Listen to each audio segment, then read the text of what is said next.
In case you guys haven't already figured it out, I am a massive fan of Buakaw. So much so that before I turned professional, I flew all the way from Canada to Thailand to get some training in with this guy. And believe it or not, he is, I believe, one of the contributing factors to why I won so many belts behind me. Number one, just because of sheer motivation. I watched this guy and got super motivated from him. And basically, I just sort of lived by his rule. Whoever trains the hardest wins. Is it that simple? Absolutely not.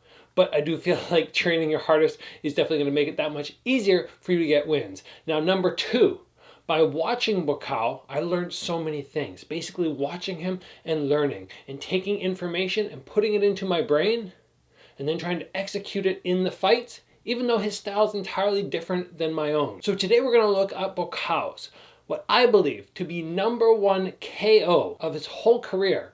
And I'm going to break down for you, after we look at footage, exactly why it is so incredible and why this technique, which is massively underutilized, is something you should be adding to your arsenal.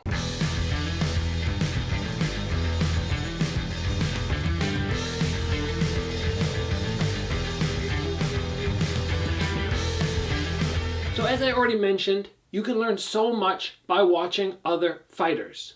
And the first thing I want to note in this fight, which we're going to be dissecting, breaking down, which is Buakaw versus Sato, #1. These guys fought 4 times. So I want you to note, as soon as the fight starts, Sato walks out, throws his front kick, and Buakaw goes to catch it. He utilizes that nice double hand grab, and he tries to go for a sweep. One of which I put up a video the other day on how to execute because I landed it in sparring. You guys can check that video out if you want to see me execute it right here. This is what Buakaw tries to do, and it does not work. Now, normal fighters, if they try something and it doesn't work, many people will try it again and again and again, and they'll try and utilize it too many times, and it's just not going to happen against this opponent. In Sato, why is it not going to work? Well, Buakaw is about 5'9", and Sato is 6'1". He's incredibly tall for this division, which makes the grab and sweep through that much more difficult. So Buakaw right away recognizes this and changes up to now every time when he catches, he utilizes the double hand, but now he comes with a hook off that catch. This is a technique that we don't see that often. But what's even more incredible is the first time Buakaw tries to utilize the catch and go up to the head, it does not land. So he makes the adjustment, and now throughout the remainder of the first round, when he catches, he goes down to the body with the left hook. This ability to change tactics bit by bit is what leads him to landing a massive knockout in the second round, which in my opinion is his greatest knockout of all time. Now let's take a look at this footage. Let's see what Buakaw actually pulls off. The front kick is executed. He does the double hand catch. Now, a lot of times when people double hand catch, they move to their opponent. But Buakaw drags his opponent in, and we can see Sato falling towards Buakaw. Now as Sato's energy is moving in, Buakaw very simply has to just throw a big looping left hook, but because force is meeting force, the impact is so great that it puts Sato right out. It's a devastating shot. One that just the technique on its own, to me, is very special. Since I saw this, I've been utilizing it for years and years in sparring. Catch, pull, throw. Catch, pull, throw. It lands so often.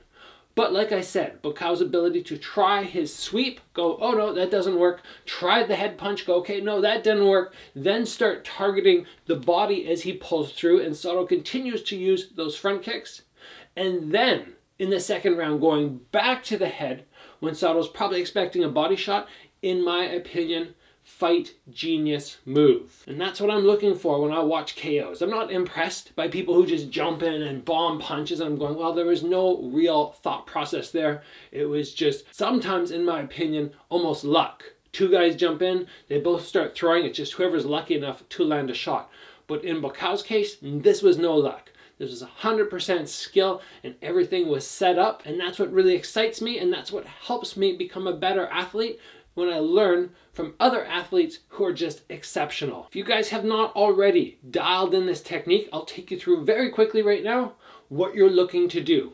Number one, when the front kick comes, assuming that I'm an orthodox fighter and my opponent is an orthodox fighter, I'm looking for him to use his lead leg front kick, left front kick.